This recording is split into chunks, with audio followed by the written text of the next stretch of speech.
this is an iHeart podcast. Guaranteed human. Whether you're calling the wise women in your life, video calling your girlfriends across the country, or checking in on someone who always knows how to make you smile, staying connected matters. Those small conversations, shared laughs, and quick hellos are what keep relationships strong even when life gets busy. Some of the most life-giving conversations start with just a phone call. That's why AT&T guarantees a network you can rely on so you can focus on the moments and people that matter most. That's the AT&T guarantee. AT&T, connecting changes everything. Terms and conditions apply. Just visit att.com/guarantee for details. The springtime thaw is finally here. Flowers are blooming. Days are longer. We're saying yes to more plans and finally getting outside, running, walking, just moving again. It's the perfect time to upgrade your everyday go-tos with Bombas. Take Bombas sports socks. They're super comfortable and designed with sport-specific tech for running, cycling, yoga, hiking, you name it. I use them to run in, and I can tell you they work beautifully. So head over to bombas.com and use code SYSK for 20% off your first purchase. That's BOMBAS.com, code SYSK at checkout. Welcome to Stuff You Should Know from HowStuffWorks.com.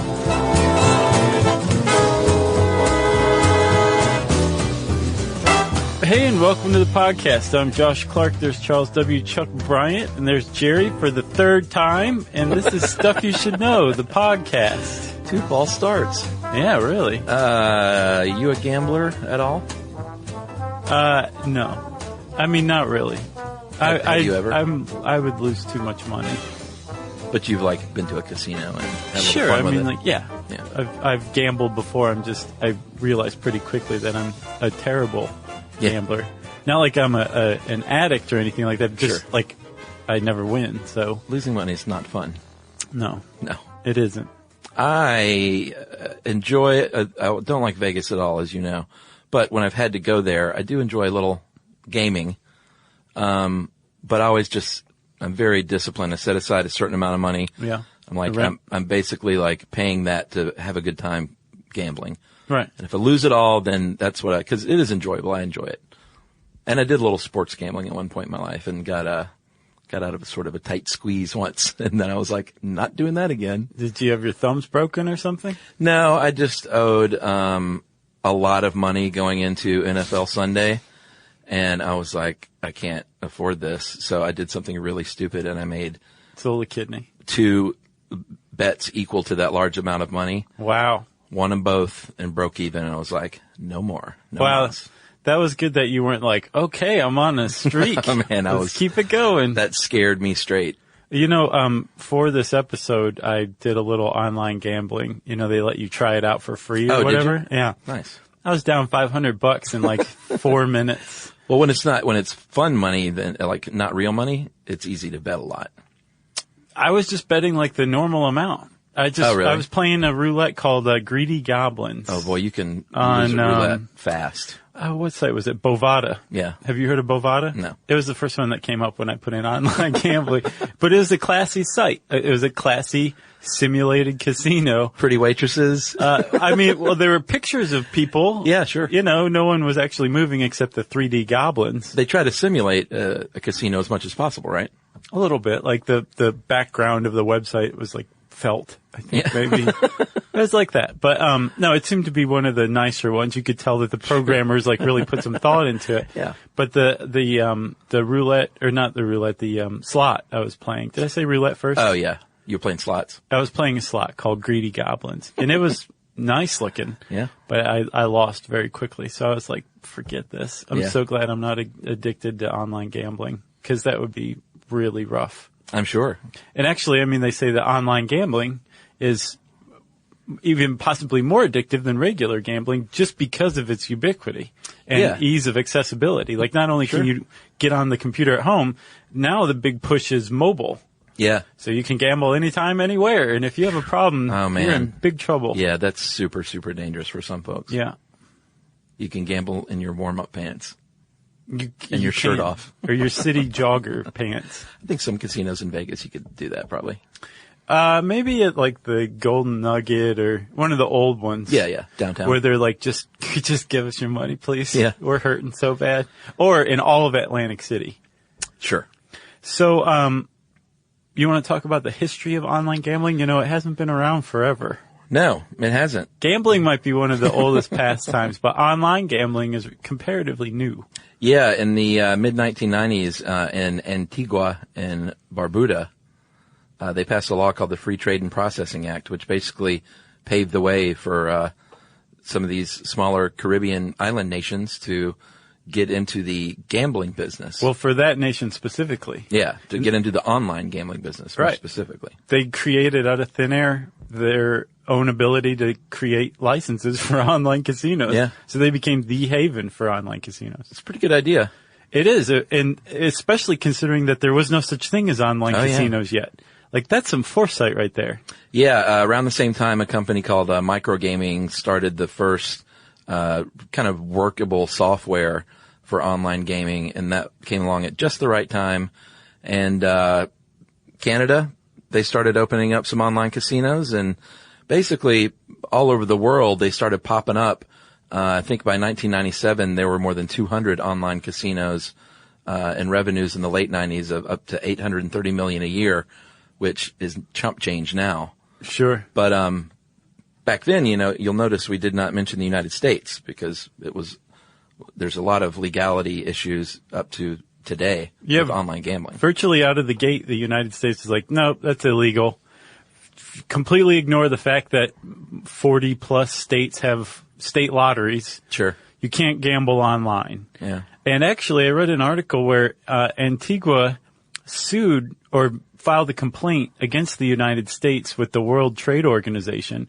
The WTO sided with Antigua. Oh, really? And they granted Antigua like $120 million worth of freedom to distribute American intellectual property without paying any royalties. Wow. Because America closed down its population to Antigua's online casinos. Right. And Antigua said, you guys are violating treaties we have. Interesting. And the WTO actually sided with and levied sanctions against the U.S. Sided with Antigua, levied sanctions against the U.S., which is mind-boggling. Yeah, that probably doesn't happen a lot. Yeah. In the early 2000s, you could all of a sudden, thanks to a company called Betfair, wager peer-to-peer bets on sports. A lot of this early stuff was sports wagering. Right. And then online poker, of course, in the late 90s really started to catch on. In the late 90s and early 2000s, a company called Poker Spot and Party Poker and Poker Stars. Mm-hmm. They all have silly names. But they really hit on it big when they allowed you to qualify online for these real World Series of Poker tournaments. Right. And the one guy, Chris Moneymaker, actually won the World Series of Poker in 2003 after having qualified online. Yep. And then everyone was like, whoa, that's a big deal. Because I think he ended up having to pay in like $40 to qualify for the World Series of Poker.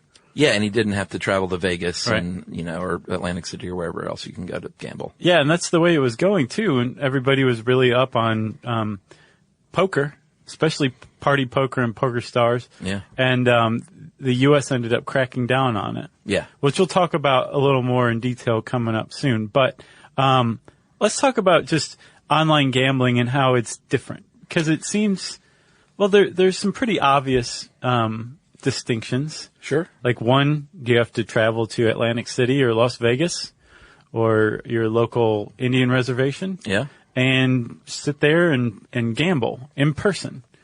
That's, I mean, you might say, well, yes, obviously, if you're gambling online, you can do it at home. But there's a big difference. There's a lot of nuances in between those two, that obvious difference between the two. Sure. One of them is you can play a lot faster without all the chit-chat and all the decision-making of the little old lady next to you at the blackjack table. Yeah.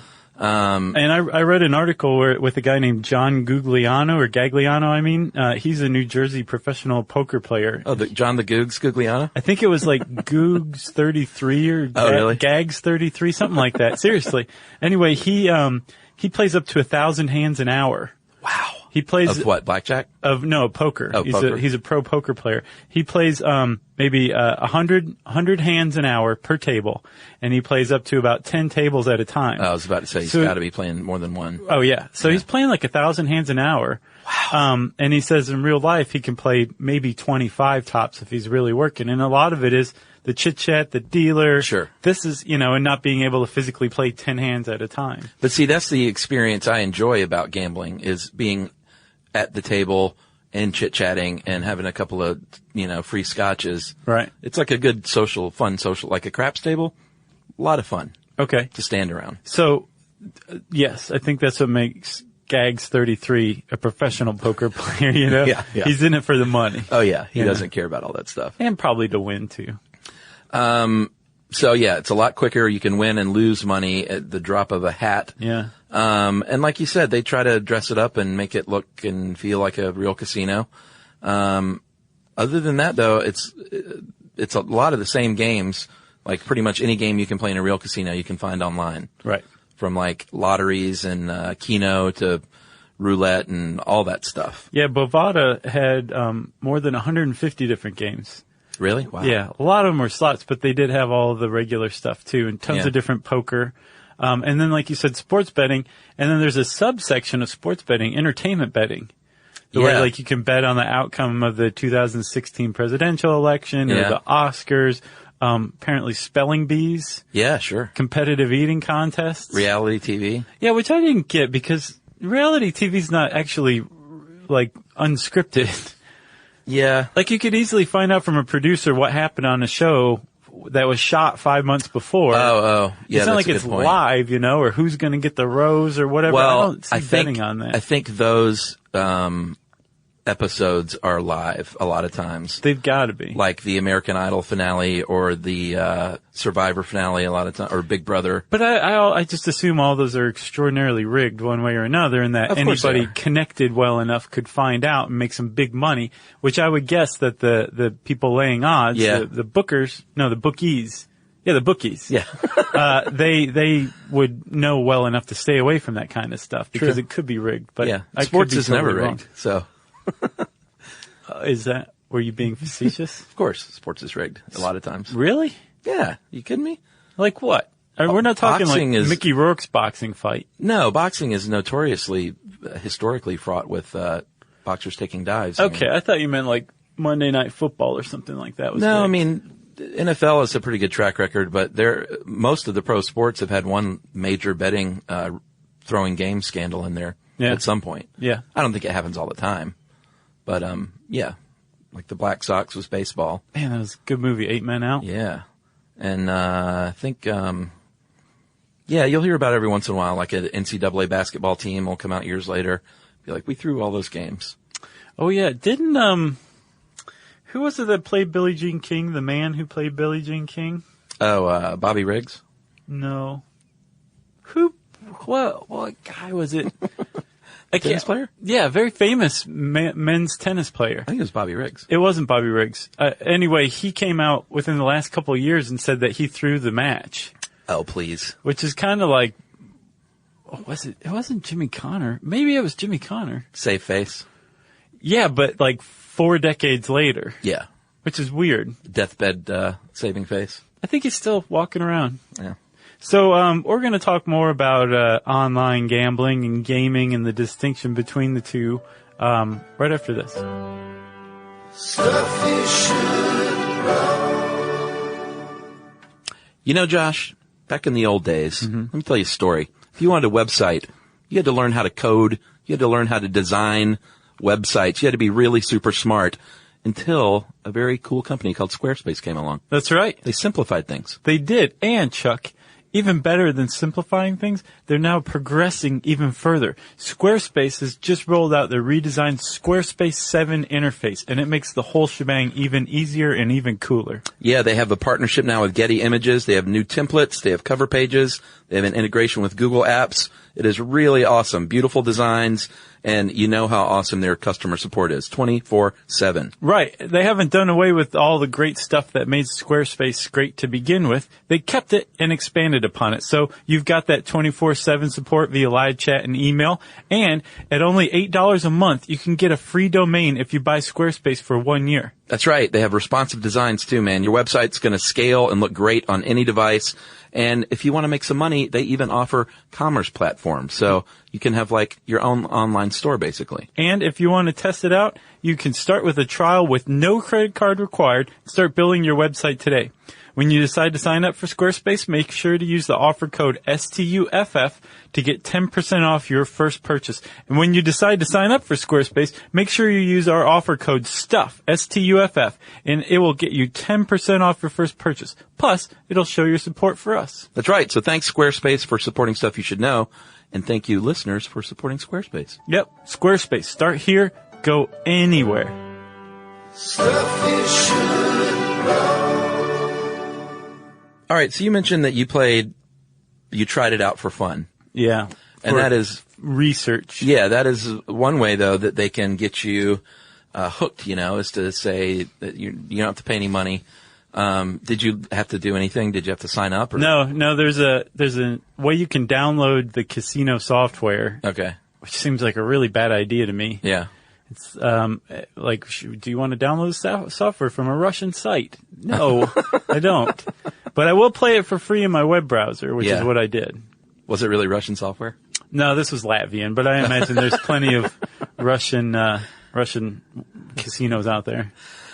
Some of the other differences, though, besides being able to play for fun and get you hooked, is they will offer different odds a lot of times, sports-wise, than you can get in a real casino. So the Grabster says that this isn't, I'm sorry, you're saying that the odds are better. No, I'm just saying different. Like sports odds can be different. Right. Usually they're better for you because the overhead's lower. Right. Like they don't have to, pay as much money. Exactly. They don't have to give out the free scotches because there's nobody to physically sit there and drink the scotch. Yeah. Buy your own scotch. You're at home. At home. So you can get different odds, and then a lot of times the games themselves will have different kinds of payouts that you can get in casinos. But you're also going to have to pay the VIG, as they call it, in order to get your money. And this is a whole different thing we have to talk about at some point too, but you're going to be paying percentages, like 10 to 15% sometimes, just to get your money. And that's not the same as in Vegas. No, it's definitely not. And one of the reasons why you have to pay that, and that's on top of the VIG, like you said, right? That's just basically, I think so, yeah. That's like, okay, here, give us our house money. Yeah. Just for letting you play. And then here's your transaction fee. And then, but that's when you're trying to withdraw stuff from your online account. And the reason that they do this and that the rates are so steep is because they know that you're an American player and you're not supposed to be playing. Technically, that is correct. Yeah. Historically, that has been very difficult to prosecute because you're in your house playing a casino in Amsterdam online. Right. So what are they going to do unless they're like spying on people? Exactly. What are they going to do? Go after the operators of these online gaming sites that are located overseas? Actually, yes. Yeah. That's exactly what they did. This article. Black Friday? Yeah, this article on How Stuff Works was written before Black Friday. So it almost, even though it's a Grabster article, it's naive because it was before this Black Friday happened on September 20th, 2011, where the feds basically raided the top 3 and then some other ones, but definitely the top 3 online poker sites and shut them down. Yeah, Poker Stars, Full Tilt Poker, and Absolute Poker. And apparently there were a bunch of, some say hinky allegations and arrests. They used Interpol to go arrest the people in other countries for breaking U.S. law. And some that's as shady as it gets. Yeah, a lot of U.S. lawmakers had big problems with that. Yeah. Even though they attached a bunch of other charges like money laundering and fraud, that were, I'm sure there were some legit illegalities as well. Right. But yeah, it was a pretty interesting sting operation, to say the least. Right. So there's this thing called the Wire Wager Act, I believe, from 1961. Yeah. And it said you can't use any kind of communications device, basically, in the U.S. for betting. Yeah. And the courts interpreted it in various ways as the internet came along, and some courts decided this includes the internet.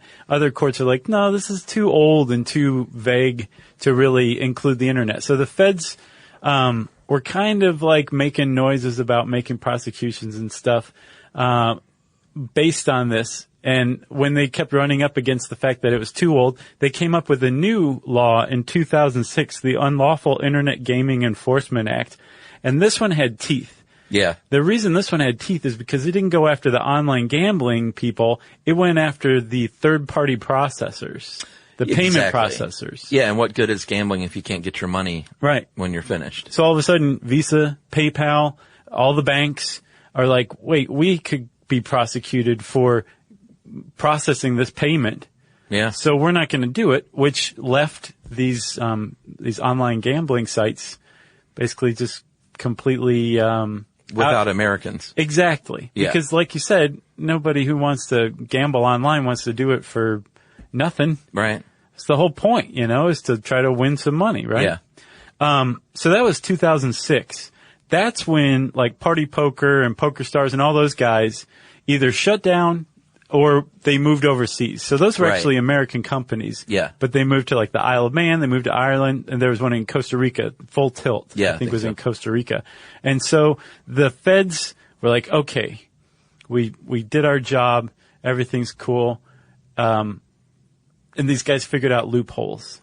Of course. And so in 2011 when they raided on Black Friday, the guy who actually ended up in real trouble was this dude who served as the payment processor for the 3 biggest online poker sites in the world. So not the gambler, not the casino. It was the guy who, and it wasn't a company, it was a guy. Yeah. And the reason he got in trouble is because he made all these phony businesses up to get banks to process payments so the banks wouldn't think that they were doing any kind of illegal activity. It's money laundering. Right. So he laundered money. So he did get in big trouble. And so did the top 3 sites until that same year, all of a sudden, this crazy war on online gambling was totally reversed by the Obama administration. Yeah. Within the Obama administration, it's not like this was the Bush administration like aggressively prosecuting people for it. Right. This was the Obama administration. Then all of a sudden, the Department of Justice came up with a new opinion and said, you know what? We don't think the Wire Wager Act applies to this anymore, and we don't think that people should be prosecuted for online gambling if the states allow it. Yeah, and I think, correct me if I'm wrong, wasn't one of the big reasons behind this, like, we need to start regulating this fast and get out in front of it, or else it's going to be a huge mess. Yes, it's going to be a huge mess. It could be a huge boon for states for taxes. Sure. And Grabster mentions in this article that people tended to gravitate toward sites that had like a .nl domain or a .au domain because they knew that Australia and the Netherlands heavily regulate this kind of stuff. Right. They're legit. And so online casinos that operate out of those countries have to toe the line, which means that if you win, you're going to get paid. Right. So they provided a model that like, yes, if this is legal and regulated, people will come to it and you can actually manage it pretty well. Yeah. So in other words, I don't have to set up an offshore bank account. Yeah. Or send money orders to some shady, third-party internet site. Exactly. That may or may not pay you. Exactly. I actually, last year I was the, commissioner of my fantasy football league and we all throw in $20. It's no big deal. It's like 12 of us, Right. just to make it a little more interesting. At the end of the year, you win the money. And, I said, just pay me through PayPal. And a few people said, when you go to make the payment, it's like writing a check. You put what it's for. Mm-hmm. And they were like fantasy football payment, and PayPal flagged it and wouldn't allow it through. Yeah. And I didn't even know at the time that was against the law. I was like, really? And so I, had them either send me money or just say, don't put what it's for down. Right, exactly.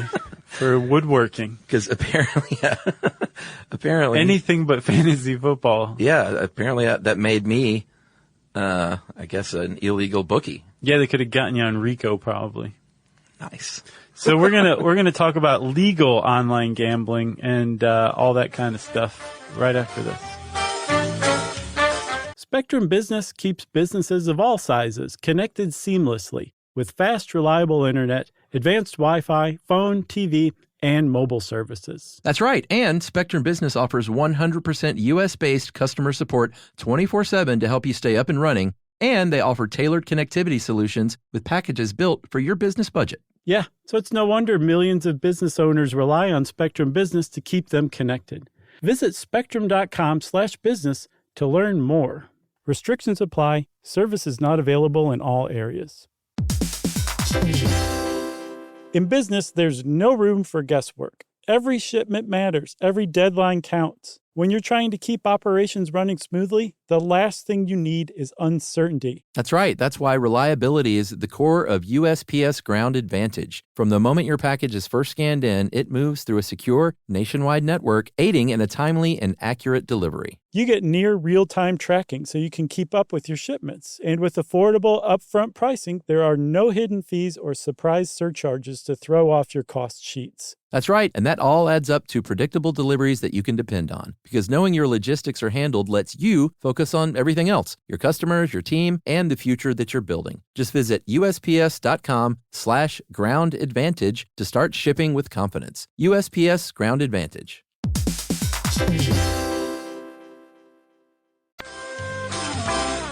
All right, so today, my friend, it is a state issue, as you said. Right. Still technically federally illegal. It's so weird when this country, it's always amazes me, like, this is illegal in the United States, but it's legal in the state if they say it's okay. Sports betting is still very much illegal. Online sports betting. The Justice Department said it's very clear that this law was originally written, this law that we've been aggressively prosecuting for 40 years, 50 years, was actually really just pertained to sports betting. Because that's chance. Is that correct? Is that why? That's not necessarily why, because like roulette is chance and you can do that now in some states. So it's strictly because the law said sports. Oh, okay. It was written in the law. Yeah. But fantasy football now, one of the big new trends are these day play sites for fantasy football. Like, what is it called? One is called DraftKings. But there's a name for the whole thing. It's not fantasy football.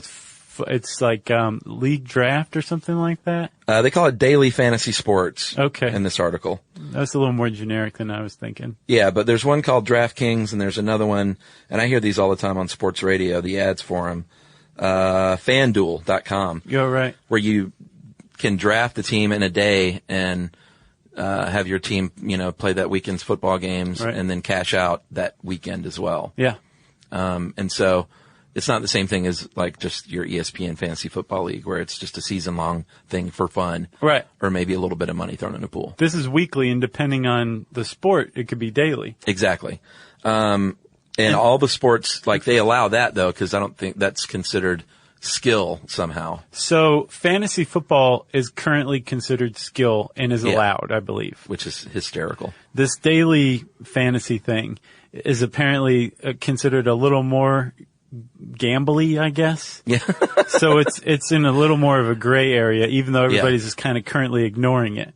But all of the articles, for some reason, Forbes is like really, really into online gambling and has been doing a lot of coverage of it over the years. Yeah. And so from reading these Forbes articles, the way that they track anything is where the money's going. And they talked about how these daily fantasy like FanDuel are attracting like tons of venture capital right now. Oh, I'm sure. There's just tens of millions of dollars being thrown at these tiny little startups that just allow you to do like daily or weekly fantasy sports drafts. And that suggests that everybody on the street, Wall Street, thinks that there's going to be either a federal law that allows it or this federal ruling from 2011, 2012 that says it's cool, just leave it up to the states is going to lead to basically state across the country, state laws that regulate and allow this kind of stuff. So it seems to be, if you follow the money, the tide is turning, and online gambling is going to be where it's at. Yeah, I mean, right now, you said gray area earlier. There's a lot of gray area all over the country in all the states because, like you said, some states will let you play the lottery. Some states will let you go to an OTB and bet on racehorses or bet on racehorses at home online. Right. Some let you bet on reality TV online and some don't. There are now 3 states, I think, Delaware, New Jersey, and Nevada. Right. That have full-fledged online poker, online gambling, and I think Nevada is actually running out of Nevada, right? So Nevada, as far as I know, hilariously only offers online poker. Okay. They don't have a lottery either. Did you know that? What? Yeah. They probably don't need one. I guess not, but yeah, that's probably what it is. But you could always need more money, Sure. you know? Especially if you're Nevada, you're like, give me more money. Yeah. But yeah, they don't have it. So I think that you're right, though, that Nevada has opened up playing to people outside of their state, outside of the country. Yeah, but originally they were only allowing people in Nevada to play. Right. But I think, isn't the website owned and run in that state as well? It's not like an out-of-the-country deal. Yes, yeah. I see what you're saying. Yeah. And that's the way New Jersey's is, too. So there's this whole secondary industry that's grown up around state-sanctioned online gambling, which is geolocation services, which tracks where you, the computer user or online gambler, are located. So they're watching you. And if your computer comes up as outside of the state of New Jersey, you'll be blocked from playing. If you come up as inside of New Jersey, you can play New Jersey, which has a complete suite of online gambling available. Right. And I guess Chris Christie said it was going to be $1 billion industry in its first year, or there's going to be $1 billion in tax revenue, and it came to be like a tenth of that. So it's not quite as it's not catching on like wildfire like they thought, but supposedly the casinos that are still standing in Atlantic City are still standing because those are the ones that went to the trouble of setting up online gambling sites. Well, that brings us to a good point. There are a lot of brick and mortar casino owners, notably, what's his name? Sheldon. Yeah, Sheldon Adelson. And Steve Wynn. Yeah, those are some of the biggest fat cats casino owners in Vegas. And of course they feel threatened, even if they, I think Adelson's big quote was, click your mouse, lose your house. And he's saying we're going to lose 500,000 jobs, and people are going to stop coming to casinos.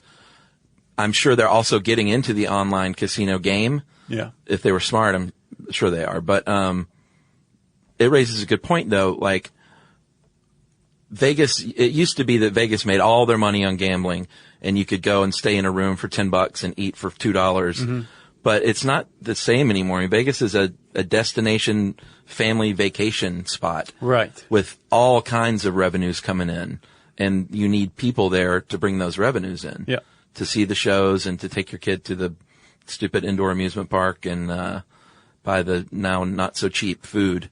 But that raises the question then, do you even need the gambling? If you have all this other stuff to attract people, like, do you need the casino? And even if you do need the casino, if you have, like the roller coaster and the indoor, like, amusement park and all that stuff that you're taking the kids to, like, as long as you're not losing money by having a casino open, it doesn't seem like online gambling would detract from that. Yeah, I see what you mean. I mean, those casinos are never losing money. You can refer in Atlantic City, they do. Really? Oh, man. Even Donald Trump can't make money in Atlantic City. Well, that's probably just from overhead and low attendance. They're not actually, I mean, the house is always winning. Oh, I see what you mean. You know what I mean? Right, right. But unless they own the casino. Yeah, exactly. Right. Yeah, we got a great episode on casinos. That was a good one. That you should look into. And we have one on addiction, too, which is why we're not touching too much upon gambling addiction. Yeah, I mean, there's different, I've heard, when I was researching this, I saw different things. Obviously, it seems like it would make it super easy to get addicted for online gambling. Mm-hmm. But there was this one Harvard Medical School study of 40,000 people that they said the overwhelming majority of online gamblers play in a very moderate manner, spending minimal amounts. I don't know how accurate that is, though. That was, that site, like, misused apostrophes and stuff like that. And Yeah. I was like, your credibility's a little bit out the window. Yeah, because of your grammar. Yeah. Yeah, or maybe it's like any other kind of gambling. If you're a moderate gambler, then you'll probably stay that way. But if you have a problem with it, it's certainly going to make it easier to throw away a bunch of dough. Sure. And it's not, it's not cash money in front of you, at least in Vegas. That's why one reason they use chips is to kind of trick your brain a little bit. Right, to make money more abstract. Yeah, but there's nothing more abstract than just signing your bank account to something online and clicking it. Yeah, because the little wheel on Greedy Goblins is like... mesmerizing. It's small too. Uh-huh. So, I mean, you see the slot going, but the amount that you have in the bank is not that big, and it doesn't seem like it's linked to real money. In my case, it wasn't linked to any real money, Sure. but I could see very easily how it just seems like a part of a game, like a computer game. Yeah. And apparently there's a whole thing called slots for tots. Oh, boy. Which is, if you are against online gambling, this stuff drives you crazy. It's basically like Disney versions of casino games for little kids, like apps and things like that, where there's no gambling going on, but it's basically like, it's like Joe Camel. Yeah. It's like prepare for your adulthood as a gambler or a smoker or whatever. Right. Make it cartoony and fun. Exactly. Or a McDonald's consumer, something like that. Yeah, I would be worried. It seems like an online casino, you can find a reputable one, but it seems like it would be really, really easy because the cards aren't in front of you to cheat the player every time. Well, okay, that's another thing too that the Grabster points out. So if you're an American right now, it's kind of a gray area, especially if your state doesn't allow online gambling. Yeah. So you are still a potential target for shady online gambling sites. Yeah. So, and one of the things they can do is cheat you out of odds. It's why if you play an Australian site, you can feel comfortable that the Australian government has vetted this computer program and found that the odds are there. It's the real deal. Like if you're playing blackjack, that is a 52 card deck and every card is in there. Right. Even though it's virtual. Right. That's what I would worry about is if you start winning too much, they'd be like, let's just have this guy lose the next 10 hands. Exactly. Let's put the governor on this thing. Yeah. Not the governor of Australia. Right. Because he's called the prime minister. And, if you listen to the Casinos podcast, Vegas used to be fraught with rigged games as well. Right. So it's the same thing. It's just the Wild West right now as far as the online version goes. Yeah. So Grabster gives a couple of pieces of advice.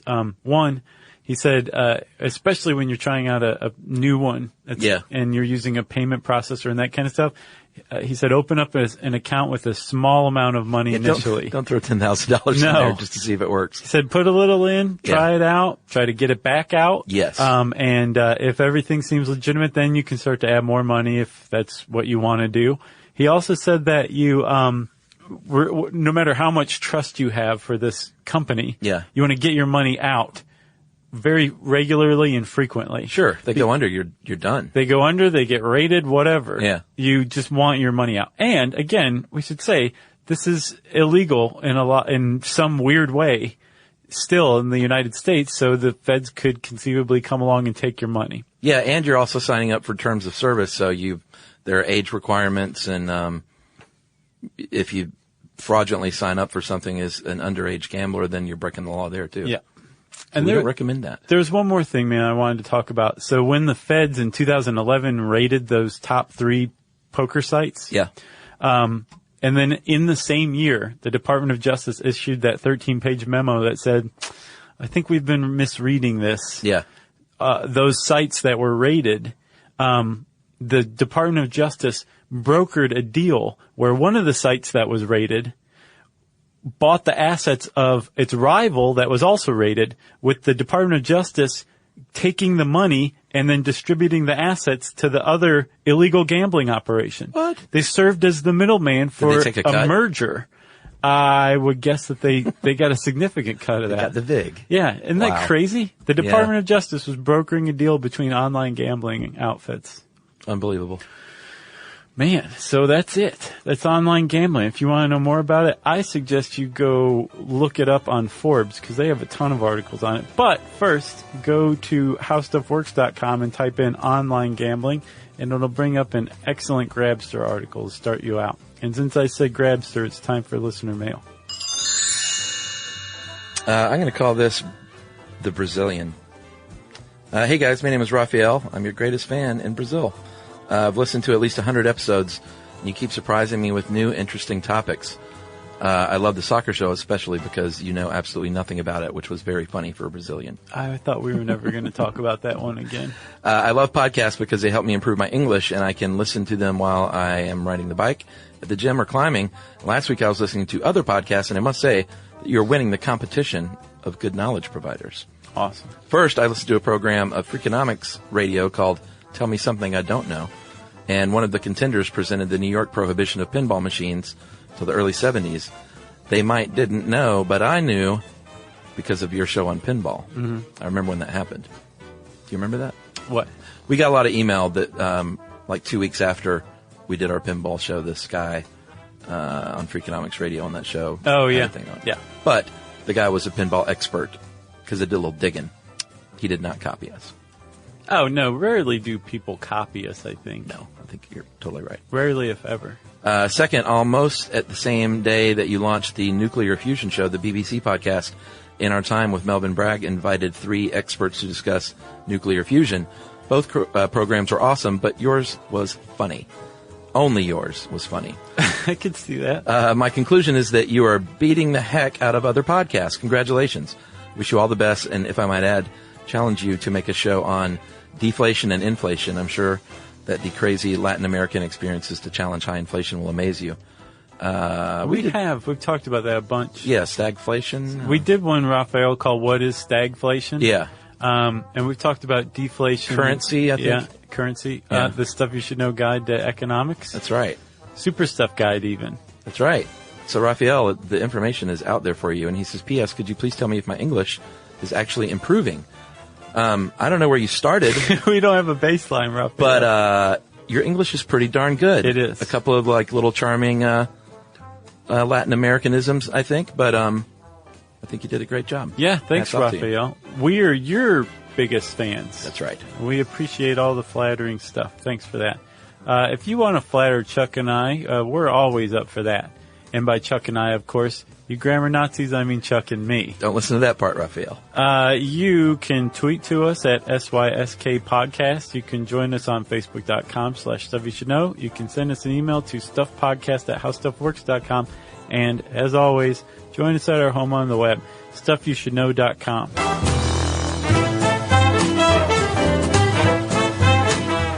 For more on this and thousands of other topics, visit HowStuffWorks.com.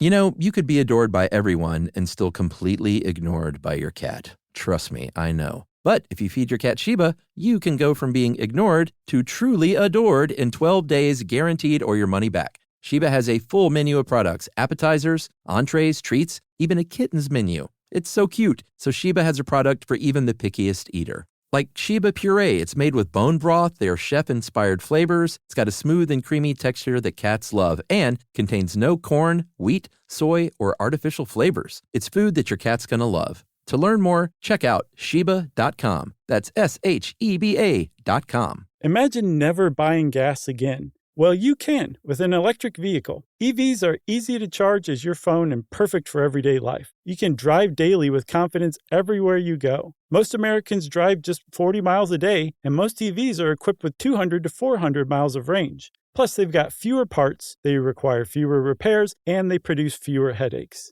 And with all those pluses, it's no surprise that we're seeing more and more EVs on the road, which makes the planet happier and happier. The way forward is electric. You can learn more about EVs at electricforall.org. This is an iHeart podcast. Guaranteed Human.